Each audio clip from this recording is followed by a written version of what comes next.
The Roman crested helmets, known as galea, were topped with a feathered or horsehair band and were worn primarily by the centurions of the Roman army.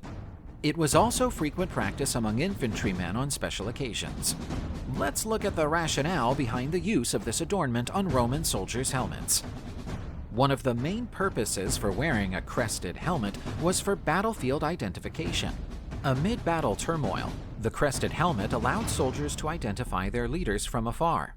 For instance, centurions wore horizontal crests, while tribunes and legates wore vertical ones. This made visual communication easier during combat, as the centurion's orders could be more easily followed when they were visible in the crowd.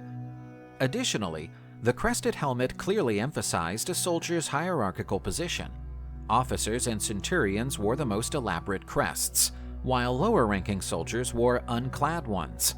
This visual distinction helped maintain the command structure within the legions, ensuring that everyone knew who was in charge, both in battle and during maneuvers and marches.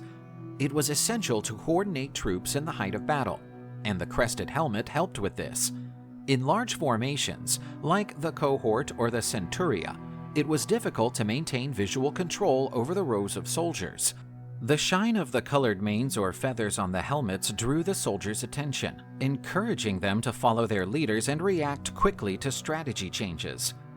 Wearing crests on helmets was also linked to the concept of status and authority. Crests were a prestigious symbol, and their use by high-ranking officers marked their key role within the army.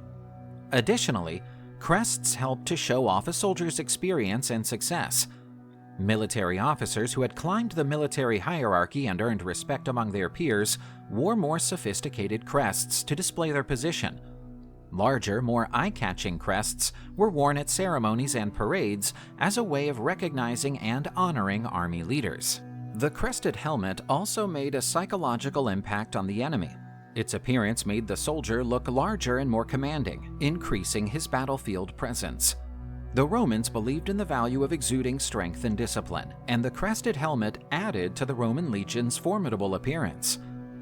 As they marched in formation, with their shiny helmets and soaring crests, the Roman troopers created an impressive sight that could shake the morale of their enemies before the battle even began. While crested helmets were highly functional on the battlefield, their use also had a strong ceremonial component. In parades, military celebrations, and public events, the crests were made of more showy materials, like red horsehair or colored feathers, and served to epitomize the greatness and prestige of the Roman legions.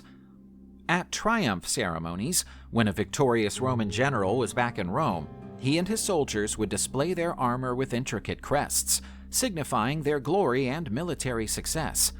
At such times, the crested helmet also had a symbolic bearing, representing not only Rome's military prowess, but also the valor and loyalty of the soldiers who composed its legions. Apart from its practical role, the crest was a striking visual symbol, asserting strength and deterring the enemy, while at the same time extolling the glory of the legions in ceremonies and parades. Combining form and function, this headgear was an iconic mark of Rome's military power. If you enjoyed this video, please don't forget to like it and subscribe to our channel. See you in the next one.